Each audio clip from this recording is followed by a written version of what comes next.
Let me ask you something. What's the first thing you reach for in the morning? Your phone? The news. That to-do list that's already whispering stress into your soul. What if today you reached for God? See, I believe that how you start your day sets the trajectory for how you walk through it. Some of us have been waking up with worry. We've been waking up with anxiety, with dread, with the weight of yesterday still sitting on our chest. But I came to declare something over your life. You don't have to wake up with fear, wake up with faith. You don't have to wake up with pressure, wake up with peace. You don't have to wake up with weakness, wake up with the Word. Because when you wake up with God, you don't walk into the day wondering if you can make it. You walk in knowing that the same God who kept you yesterday is already waiting for you in today. Peace is not about a problem-free life. Peace is about knowing that the presence of God goes before you, walks with you, and surrounds you. So even when the storm comes, and it will come, you've got a foundation that doesn't shake. You want strength. It's not in the smoothie. It's not in the motivational quote. Your strength comes from surrender. You get low in prayer so you can rise in power. And hear me, the enemy doesn't wait till noon to mess with your mind. That's why you've got to meet God before your phone, before your inbox, get a word in. You've got to rise up and say, God, I don't know what today holds, but I know you hold me. I don't know what I'll face, but I know who I'll follow. Give me your peace, fill me with your strength, and bless this day, not because it's perfect, but because I walk in it with purpose. And don't forget this, you're not just waking up, you're rising up. You're not just opening your eyes, you're opening your spirit. You're not just starting a day, you're stepping into a divine assignment. Before the notifications start buzzing, before the world starts shouting for your attention, there's a still, small voice that's already speaking. The God who created time didn't just place you in this day to survive it, He placed you here to walk through it with Him. And if you don't meet Him first, you'll be tempted to meet fear, pressure, and problems first. Let me be real. The order of your day affects the outcome of your day. Starting your morning with God isn't just a routine, it's a revelation. It's you declaring, before I do anything, I'm aligning everything. The enemy loves to catch you off guard, but prayer positions you to be spiritually awake before life gets loud. You don't need a perfect day. You need a powerful presence. And when you start your day with God, you don't walk into chaos, you walk into calling. We often treat the presence of God like a fire extinguisher, something we grab when life starts burning. But what if you treated His presence like your morning oxygen? What if prayer wasn't your backup plan, but your starting point? You're not waiting until the pressure builds to talk to God. You're building peace before the pressure even comes. That's how Jesus lived. Mark 1:35 says, very early in the morning, while it was still dark, Jesus got up, left the house, and went off to pray. He knew that if you don't fill your spirit, life will fill it for you with anxiety, noise, comparison, and exhaustion. But when you start your day in the presence, you don't react to life, you respond with faith. You set the spiritual temperature. You lead your soul. You tune your ears to heaven before the world tries to distract you. Here's the truth, chaos doesn't schedule an appointment. It shows up uninvited, but so does grace. Peace isn't the absence of problems, it's the presence of God in the middle of them. When you rise and meet God first, you're not ignoring reality, you're aligning it. You're reminding yourself that you are not your schedule, not your job title, not your past, and not your pressure. You are God's child. And that identity is what fuels your peace. The reason many of us feel spiritually exhausted before the day even begins isn't because life is too loud, it's because we haven't listened to the one voice that matters most. So wake up, not just physically, but spiritually. Turn your attention to the one who already knows what your day holds and has already made a war. There's a battle going on the moment you open your eyes. That's why victory begins before breakfast. You don't fight spiritual battles with natural weapons. You fight them with worship, with prayer, with surrender. You don't need to scroll for affirmation. You need to soak in God's word and let Him speak over you. What would shift in your life if you said, God gets my first words, not the world? That's not just discipline, that's devotion. It's a declaration that your joy isn't based on circumstances, but on Christ.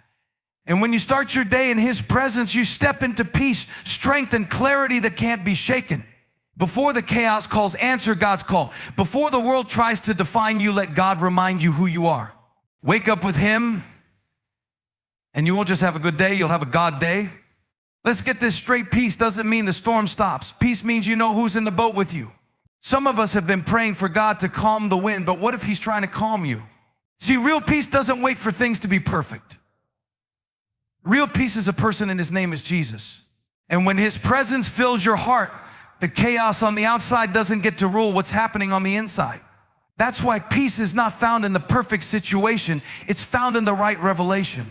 When you know God is with you, even in the pressure, you stop looking for escape routes and start standing on promises. The world offers temporary relief, but God offers eternal rest. And the way into that rest, it starts with prayer. Peace begins where panic ends in the presence of God. The problem is we've confused comfort with peace. But comfort is what you feel when things are easy. Peace is what you carry when things aren't. You can't always choose your situation, but you can choose your spirit. You can't always stop the storm, but you can choose who you anchor to. And that anchor is found in the secret place of prayer. Prayer doesn't always change the problem, but it always changes you. It centers you. It grounds you. It reminds you that no matter what you're walking through, you're not walking alone. Philippians 4:6-7 says, don't worry about anything. Instead, pray about everything. And the peace of God will guard your hearts and minds. That's not poetic. That's powerful. That's real. God's peace doesn't come after the answer. It comes during the asking. You've got to stop waiting for circumstances to get quiet to have peace. You bring peace into the noise. Why? Because the Spirit of God lives inside you. And when you connect with Him in prayer, you become the thermostat, not the thermometer. You stop reflecting your environment and start reshaping it.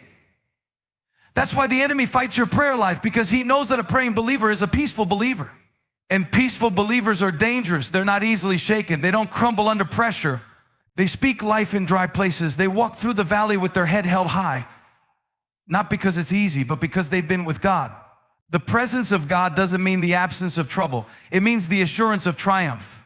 And that peace doesn't come from understanding everything. It comes from trusting the one who does. Let me ask you, what's been stealing your peace lately? The diagnosis, the delay, the disappointment. Listen to me, don't wait for peace to find you. Go meet God in prayer and pick it up. Peace is your inheritance. It's your promise. It's already yours. You don't have to feel it to walk in it. You just need to pray until your soul remembers who's in control. Because peace is not passive, it's a weapon. It shuts the mouth of fear. It drowns the lies of the enemy. And it gives you the strength to walk into your day not shaken, but secure. So today, before the stress hits, before the news hits, before the pressure hits, hit your knees. That's where the peace is. In the presence. In the quiet. In the power of prayer. We live in a world obsessed with strength, muscles, hustle, status, stamina. But let me tell you something that will mess up that definition. God's greatest strength doesn't start in your arms. It starts at trakizan. You can lift all the weights, run all the miles, grind all day, and still gear empty. Because real strength isn't measured by performance. It's measured by dependence. That's why Paul said in 2 Corinthians 12:9, my grace is sufficient for you, for my power is made perfect in weakness. The strength you need for what you're carrying doesn't come from your effort. It comes from God's empowerment. His grace is your fuel. His grace is your endurance. And when you start to realize that strength is spiritual first, you stop trying to carry everything on your own. You stop flexing. And you start resting not in your ability, but in His. You ever notice how we try to power through everything? Like if we just push a little harder, stay up a little later, we can make it happen. But God's kingdom doesn't run on hustle. It runs on humility. He doesn't give strength to the proud. He gives it to the surrender. You don't get stronger by doing more. You get stronger by trusting deeper. See, grace isn't just what saves you. It's what sustains you. It picks you up when you're depleted. It fills you when you're dry. And the crazy thing, it shows up strongest when you feel weakest. You want to grow in strength. Start growing in surrender. Stop asking, how can I do this? And start praying, God, do this through me. That shift from pressure to grace is where the supernatural strength of God shows up in your everyday. Let me make this plain. Spiritual strength is daily bread, not a one-time protein shake. You can't survive today off of yesterday's grace. You need to wake up every morning and say, God, I need your strength for this moment, this meeting, this mountain. Because strength isn't stored, it's supplied. That's why Jesus taught us to pray, give us this day our daily bread. It's not just about food, it's about fuel. And the supply of grace God gives you is specific for the day you're stepping into. The reason we feel so drained sometimes isn't because we're not capable, but because we're not connected. Real strength isn't about pushing harder, it's about plugging in deeper. And when you're connected to grace, you don't just survive the weight, you grow under it. Like resistance in a gym, God will let you lift what builds you, but never without the strength to bear it. So stop waiting to feel strong before you show up. You walk in strength because you walk in grace. You parent in grace. You lead in grace. You show up to the job, the class, the marriage, not with perfection, but with power from a greater source. The world will applaud performance, but heaven responds to dependence, and God does not view this life in your own strength and your own life in your own strength. He called you to do it through Him. So when you wake up tomorrow and the weight feels heavy, don't go looking for motivation, go back to the throne of grace. That's where your strength is. That's where your help is. That's where your breakthrough begins, not in your effort, but in your access to the unlimited strength of God. You can have a perfectly organized schedule and still feel completely disorganized on the inside. Why? Because it's not about how you plan your time, it's about how you position your heart. Prayer isn't just a box you check before the day begins. It's not a ritual, it's a reality shift. Prayer is how you set the tone before life tries to set the tempo. You can't afford to just react to the day. You've got to command it. And the way you do that isn't by adding more tasks to your planner, it's by taking time to meet with God. One moment of surrender can do more for your soul than an hour of hustle. When you pray, you're not just talking to God, you're letting Him tune your spirit to the sound of heaven. So you're not walking into your day overwhelmed, but overfilled with purpose. We often think we need more time. If I just had an extra hour, if I could wake up earlier, if my schedule wasn't so full. But listen, you don't need more time, you need more surrender. Because if God doesn't go first, everything else falls out of order. Prayer isn't about making time, it's about making room. It's saying, God, I give you first access, first influence, first voice. That kind of surrender shifts everything. It changes how you handle pressure, how you treat people, how you walk through conflict. Because now you're not just going off what you feel, you're moving from what God spoke. And here's the truth, we all make time for what matters. If scrolling can get your first 15 minutes, why can't surrender? Because what you give your first to is what defines your day, and prayer puts God in first place. Prayer isn't about length, it's about leverage. Some of the most powerful prayers you can pray are the shortest ones. God, I need you today. God, lead me right now. God, I surrender this moment. You don't have to clock in for an hour to have a breakthrough, you just have to connect. It's not about praying harder, it's about trusting deeper. When prayer becomes more than a task and turns into a lifeline, your whole life shifts. You start walking into situations that used to rattle you, and now you've got peace, not panic. You start navigating relationships with more patience. You begin recognizing that your words have weight because they're backed by heaven. Prayer sets your internal rhythm before the external world even wakes up. It's your anchor in the chaos, your guide when you don't have answers, and your fuel when you're running on empty. So the question is, are you fitting God into your schedule, or are you letting Him set it? Are you rushing into your day or inviting Him to lead it? Stop trying to squeeze prayer into the margins of your life like it's optional. It's not a side dish, it's the source. You'll always be overwhelmed if your spirit is undernourished. You'll always feel behind if you're not surrendered. The secret to lasting peace isn't productivity, it's presence. Prayer isn't a delay to your day, it's the direction for it. So tomorrow morning, before you check the news, before you scroll the feed, before you jump into the to-do list, pause. Invite God in.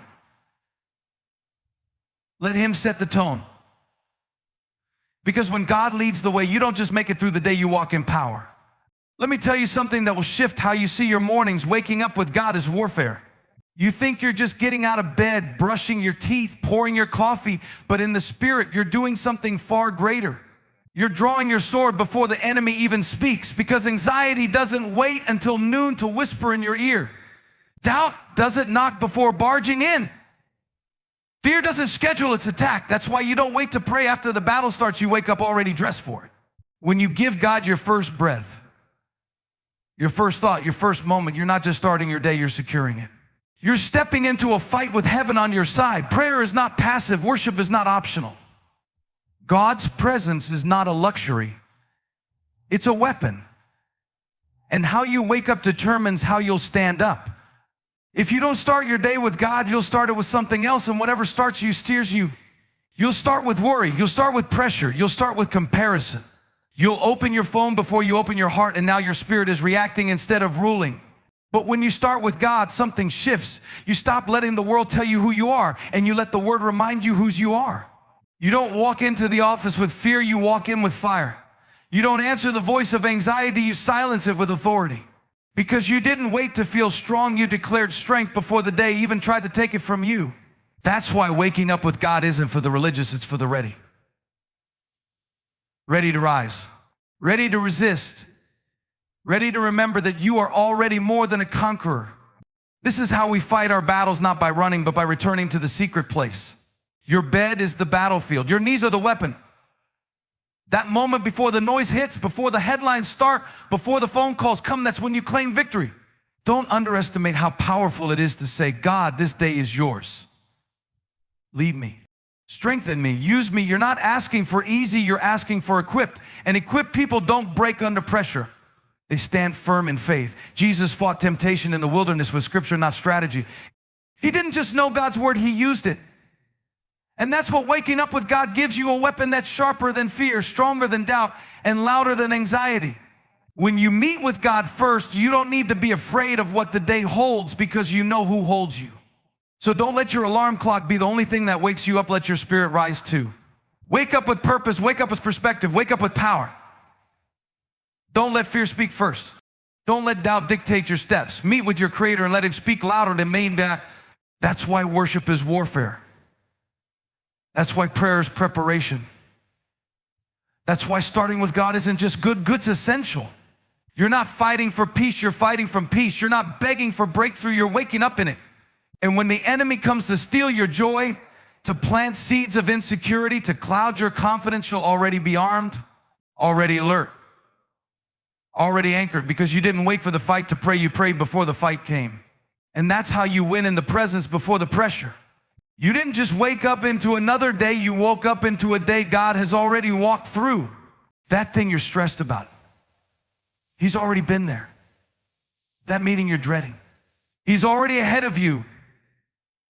That decision that's been keeping you up at night, He's already made a way.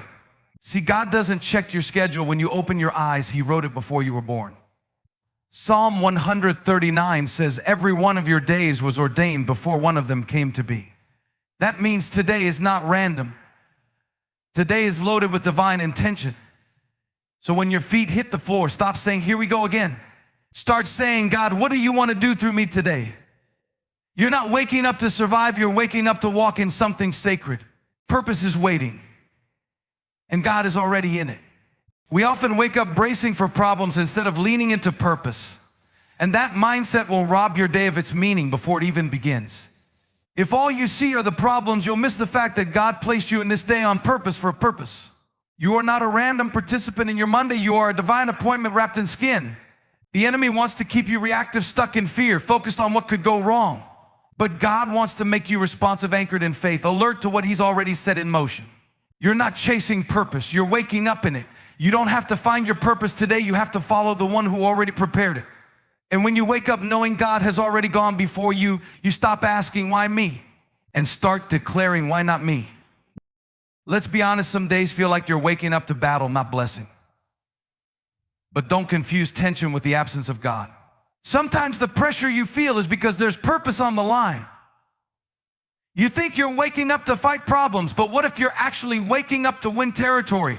What if the resistance is proof that the enemy sees what God's about to release in your life? Don't let the problem distract you from the plan. God doesn't just show up once things are fixed. He's right there in the middle, working through every moment. When you pray in the morning, when you commit the day to Him, you're not inviting God into Him. Your mess, you're aligning yourself with this movement because He's already moving, already working, already speaking. And when you see that, you don't dread the day you dominate it. So before your to-do list overwhelms you, take a breath. God is already in your today. He's not trying to catch up to your stress. He's inviting you to catch up to His peace. You're not starting the day alone. You're starting it with the author of it. And when God writes your story, He doesn't just give you strength for the moment, He gives you meaning in it. Purpose doesn't always look like a big stage or a loud miracle. Sometimes it looks like being faithful in the quiet. showing up with love, choosing joy on purpose, walking with integrity. These small acts carry eternal weight when God's in them. So today, don't just get through it, step into it. Declare it. This is the day the Lord has made. I will rejoice and walk in the purpose He's already prepared. Your purpose is not pending, it's present. And God is already there. We want blessings without battles, but God often hides the blessing inside the battle. It's not in the easy seasons that you grow, it's in the resistance, that closed door, that unanswered prayer, that tough conversation. It's not the enemy taking ground, it's God building strength. You don't get stronger by walking through smooth places, you get stronger by walking through pressure with purpose. That's what James meant when he said, consider it pure joy when you face trials of many kinds, because the testing of your faith produces perseverance. God isn't punishing you, He's preparing you. The very thing you're praying to get out of might be the exact thing God is using to get something out inside you. Don't resist the resistance. Embrace it. Because where there's pressure, there's potential, and your breakthrough doesn't come after the battle, it comes through it. Some of us are waiting for the blessing to come after things calm down, but can I shift your perspective? The blessing is in the middle of the chaos. The miracle doesn't wait for perfect conditions, it happens right in the mess. David didn't become a giant slayer on the throne, he became one in the field in the shadow of Goliath. It was the fight that proved what was already in him. And maybe that's what your battle is doing right now. It's not sent to destroy you, it's sent to develop you. That hard place, it's working something in you. That season of silence, it's building your roots deeper. What looks like delay might be divine design. God is toughening your skin, stretching your faith, and preparing you to carry what you prayed for. Because if it's going to be a big blessing, it's going to take bold resilience to carry it. Don't let resistance make you retreat, let it make you rise. What if that opposition is actually confirmation that you're on the right track? See, the enemy doesn't waste time attacking people who aren't a threat. If you feel resistance, maybe it's because you're getting closer to something God promised. Maybe the pressure is just the enemy's panic because he sees your progress. And God in His sovereignty is using it all. He's not just getting you through the battle, He's getting the battle through you. He's rewriting your identity, not just changing your scenery. He's making you resilient, not so you can just survive, but so you can stand strong when others would fold. So stop seeing the struggle as a sign of failure. Start seeing it as a signal. God is doing something in me that's worth fighting for. Here's the truth. You don't come out of battles the same. You come out wiser, stronger, sharper, more anointed. The blessing isn't just what you gain, it's who you become. You're not just collecting victories, you're collecting revelation. And what you learn in this fight will serve you in the next one. That's why the enemy is nervous, because the very thing he thought would break you is the fight. So today, don't just ask God to take the battle away. Ask Him to show you the blessing in it. Ask Him to give you eyes to see what's being forged in the fire. Because this isn't just about what's happening around you. It's about what's happening within you. And when you come out of this, you'll be carrying something you couldn't have received without it. The blessing is in the battle. And your resilience is your testimony. The enemy doesn't wait for you to get dressed before he starts talking. He doesn't wait until you've had your coffee or settled into your day. He starts whispering before your feet hit the floor. That's why you can't afford to be passive with your mornings. You've got to wake up on purpose. Before the enemy plants fear, you've got to plant faith. Before he speaks lies, you've got to let God speak truth. Because whoever speaks first has the upper hand. If you let the enemy be the first voice in your head, he'll shape your mood, your mindset, and your momentum. But if you meet with God earlier before the emails, the chaos, the kids, the questions, you're not reacting, you're ruling. You're not waking up to fight for peace, you're waking up to walk in it. The battle begins early, so meet God before the fight even starts. Jesus modeled this rhythm. Mark 1:35 says, very early in the morning, while it was still dark, Jesus got up, left the house, and went off to a solitary place where he prayed. Catch that, before it was light out, Jesus was already meeting with the Father. Why? Because even he knew if you don't set your direction in the secret place, the world will set it for you. We try to fit God, and after everything else has drained us, but what if the reason we're so tired, anxious, and reactive is because we're showing up to the fight unarmed? The enemy is strategic. He attacks early. He knows momentum matters. That's why your morning matters. Don't just scroll, snooze, or stress. Seek. Start the day in God's presence, and the enemy loses his access to your attitude, your attention, and your assignment. This isn't about legalism. It's not about having a perfect quiet time with background worship music and a steaming mug of coffee. It's about putting your spirit in position before your soul gets pulled in every direction. See, early doesn't just mean time, it means priority. God doesn't need your clock, He wants your commitment. It could be 5 minutes or 50. It's not about the length, it's about the leverage. Because when you give God your first, He blesses the rest. And the reason the enemy wants your morning so badly is because he knows what happens when you start the day filled with the Word, aligned with heaven, and tuned into truth. You walk differently. You speak with clarity. You fight with faith. You don't just get through the day, you take ground in it. So tomorrow morning, make a decision. Don't let the enemy beat you out of bed. Don't give him your first thoughts, your first scroll, or your first prompts. Give those to God. Worship before you worry. Pray before you post. Dare a truth before doubt shows up. When you meet God early, you get ahead of the fight. You step into the day anchored, not anxious. You carry peace that doesn't make sense and strength that doesn't run out. The day hasn't even started, but you've already won because you met the one who holds the day in His hands. You don't win the day in the middle of it, you win it before it begins. And when you do, the enemy loses his advantage. So set your alarm, set your heart, and watch God set the tone for a day that's already covered, claimed, and victorious. You don't have to stumble into your day hoping for peace. You can step into it with power. Every morning is a chance to realign, refocus, and reclaim what the enemy tries to steal before sunrise. You're not waking up to problems, you're waking up to purpose. And when you meet with God early, you're not just preparing for the day, you're prophesying over it. You're saying, no weapon formed against me will prosper because I already gave this day to the one who holds it all. So tomorrow morning, don't just reach for your phone, reach for your faith. Open your heart before your inbox. Fight your battles in prayer before they show up in your schedule. Win the day before it starts. Because when you wake up with God, you wake up with grace, strength, peace, and the boldness to live blessed and unshaken.